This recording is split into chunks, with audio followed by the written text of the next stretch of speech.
järgmine esineja on Toomas Kiho ja tema teema on müüt ja manifest, Küborgi manifesti tulemine eesti keelde. Palun. Tänan. Tere. Niisiis on täna vaatluse all Küborgi manifest. 1985. aastal ilmus Inglismaal ajakirjas Socialist Review Ameerika feministi ja postmodernisti Donna Haraway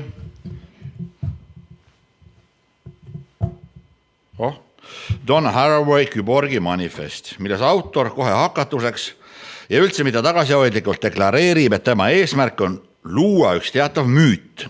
Tekst algab sõnadega. Siinses essees püüan esitada ühe iroonilis-poliitilise müüdi. Jättes iroonia ja poliitika praegu kõrvale, näeme, et Donna Haraway teksti puhul on tegu müüdi loomega, teadliku ja deklareeritud müüdi konstrueerimisega.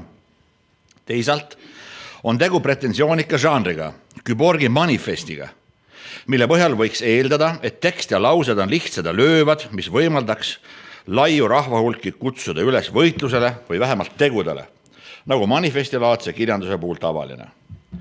Kuigi seda taotlust autor ei salga, on tekst ise üles ehitatud vastupidi. Ülimalt komplitseeritult, kohati tundub, et lausa taotluslikult segaselt, mis aga omakorda loob teatava müütilise atmosfääri või semantilise hämu teksti ja lugeja vahele.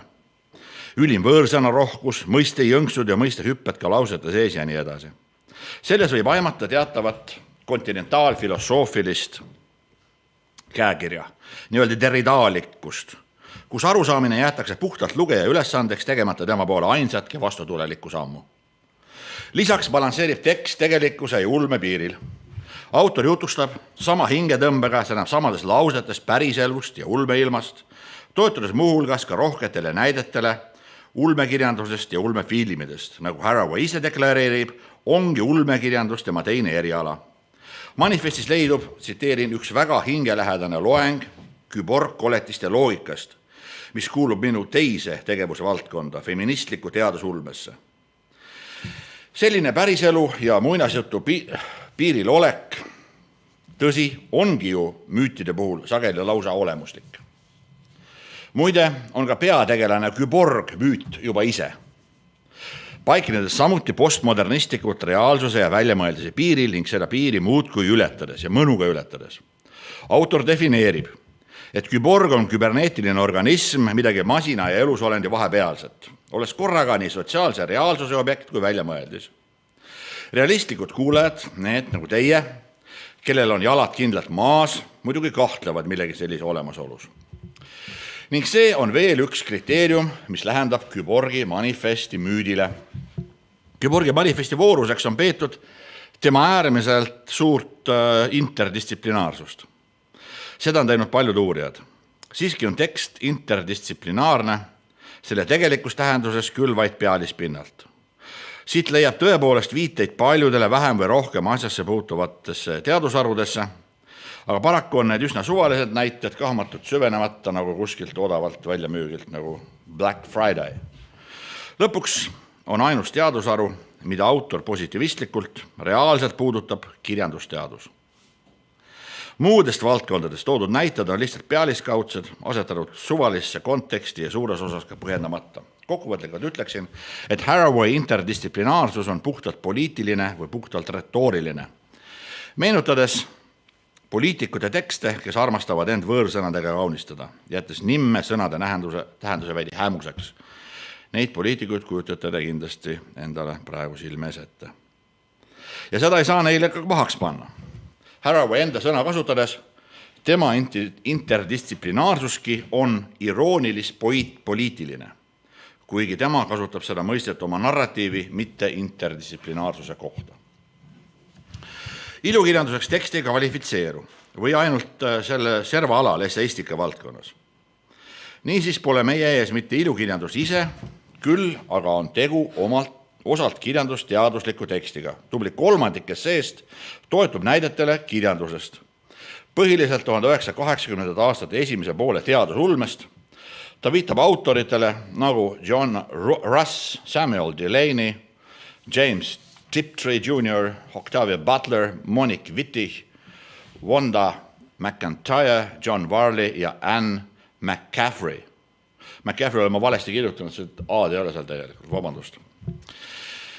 Ja nendest 2 viimast on tuttavad ka Eesti lugejatele, kes on ulmehuvilised, näevad, et siin on 2 raamatut siis John Varleylt ja Anne McCaffreylt, vastavalt siis Mare Tammarki ja Liisi Ojamaa tõlkes. Nüüd, mis see manifesti sisuks on siis, või manifesti kokkuvõtteks, ma tsiteerin Donna Haraway'd, tsitaat. Meie ajal, 20. sajandi lõpus, müütilisel ajal oleme kõik kimäärid, väljamõeldud ja valmis tehtud kui elusolendi ja masinaristandid ehk küborgid. Küborg, see on meie olemisõpetus, millest tuleneb meie poliitika. Väljamõeldisid ja materiaalne tegelikkus on 2 ühendatud keset, mille alusel on võimalik ajalugu muuta. Ning küborg on nende 2 tihendatud kujutis. Lääneliku teaduse ja poliitika traditsioonis, rassistliku patriarhaalse kapitalismi traditsioonis, progressi traditsioonis, mis peab looduse anastamist kultuurilise edenemise aluseks, traditsioonis, kus ennast upitatakse teiste najal. Seal on elusolendi ja masina vahekord olnud sõda piiride pärast. Selles piiride sõjas võideldakse tootmise, enese reproduktsiooni ja ideede pärast. Nüüd manifesti personaalsest ja poliitilisest taustast. Kes on Donna Haraway? Donna Haraway on Colorados sündinud, koolis ja ülikooliski käinud, Ameerika feministlik mõtleja. On täiendanud ennast Pariisis bioloogia doktor Yale'i ülikoolist. 1960. ja 70. aastatel osales Haraway aktiivselt sõjavastastes protestides, geiliikumist toetavatel üritustel ning elas mitmel pool praktilist kommuunielu. 1970. aastate lõpus töötas California ülikoolis Santa Cruzis teadvuse ajaloo osakonnas, kus ühena esimestest USA's hakati intensiivsemalt tegelema feminismi teooriaga. Sel ajal, kui meil valitses kõige sügavam Stalini aeg, aastal 1950, asutati Inglismaal Socialist Workers Party, siin on selle partei embleem. See on revolutsioonilist sotsialistlikku maailmavaadet esindav partei, mida pealiini poliitikud ja politoloogid peavad üldiselt äärmus vasakpoolseks erakonnaks. Selle partei väljaanne on Google'i Socialist Review, mis ilmub samuti 1950. aastast peale. Ajalehe koduleht väidab, et Socialist Review on Google'i, mis kajastab ja mõtestab tänapäeva sündmus ja ajalugu, avaldab raamatu ja kunstiarvustus ja revolutsioonilist sotsialistlikust vaatest. Tema vennasajakiri on Socialist Worker. Ja see on nüüd siis see konkreetne väljaanne, kus ilmus see 1985. aastal Donna Haraway manifest. Jätame aga poliitika hetkeks kõrvale, kuigi seda on õigete sotsialistide puhul tegelikult väär teha. Mäletame ju kõik seda kinnitust, et nagu kommunist kommunistile. Ja vaatame poliitikat kõrvale jättes siis nii-öelda siniste silmadega küborgi müüdi tekstile otsa. Olgem aus lugeja, see on siis esimene lause sellest manifestist. Niisiis on meie ees üks katse luua müüt, seda puhku avalikult äärmus vasakpoolne, deklareeritud feministlik, sotsialistlik ja materialistlik. Jätsime ju poliitika, tuletan meelde, just kõrvale ja seda päris ausalt. Vaatame nüüd teksti ennast. Sealt aga argavad just sellised kontseptsioonid kohe esile. Sellest loetelust feministlik, sotsialistlik, materialistlik, mis esineb teksti esimeses lauses, aimub, et tegu peab olema võitleva, põleva tekstiga. Peale ilmutatud feministlike seisukohtade, see paatos kannab kogu teksti, tuuakse meile ehk harjumatultki ohtralt ja võõristamata viiteid sotsialismile ja nagu sellest oleks veel vähe, ka marksismile ja leninismile. Ja seda ilma igasuguse võõristuseta, vaid tekst jõuab selleni lihtsalt ja otse. Natuke kõlab see nagu ajaloolise materialismi loengut Tartu Riiklikus Ülikoolis. Kritiseerides patriarhaalset lääne ühiskonnakorraldust, aga ka traditsioonilist feminismi, pange tähele, et ta kritiseerib traditsioonilist feminismi, loob autor oma postmodernistliku küborgi kujutisega uue reaalsuse, kuhu me kõik lõpuks väidetavalt teel oleme. Mary Franke on analüüsinud küborgi manifesti ja loendanud seal esinevaid sõnu. Ja see püramiid on siis selline, et sõnad, pole üllatav, et esimestel kohtadel kõige sagadasemad sõnad on woman ja feminist, siis politics, cyber, technology ja science. et esimestele kohtadel on see naine feminist pole üldse üllatav. Siin on pilt ka Mary Frankist. Janek Kraavi on eestlastest küllap kõige põhjalikumalt Kyborgia manifesti uurida võtnud. Mida müüt tähendab manifesti autorile Haraway'le, ja see on ju tänase müüdikonverentsi kontekstist põhiküsimus, seda on Kraavi mõtestanud lahti nii, ja mitte ainult, et olla šovinistlik, et ilusat daami näidata, paneme Kraavi pildi siia. Et Kraavi on siis mõtestanud seda nõnda. Tsitaat. Müüt tähendab Haraway'le ennekõike seda, et Kyborgi ideed uuritakse nii ühiskondliku reaalsuse kui fiktsioonide loodud nähtusena, sealjuures pigem reaalsuse aspekti rõhutades. Tegemist pole mitte ulmekirjandusliku kujundiga, vaid ühiskondlike suhete baasil kujundatud tegelikkust selgitava metafooriga. Tsitaadi lõpp.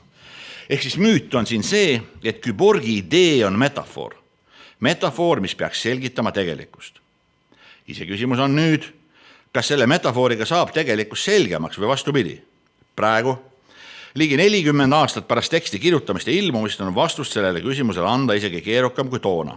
Ühelt poolt mängib siin kaasa igasuguse ulme kaasnähtus, ajavoolus tihtipeale muudab kirjutamise ajal säranud ideed tuhmiks. Kindel on see, et kui jõuab kätte ulmes ette kuulutatud aasta või sajand, siis osutub tegelikkus paratamatult teistsuguseks ja vana ulme muutub koos sellega tuhmiks tömbiks.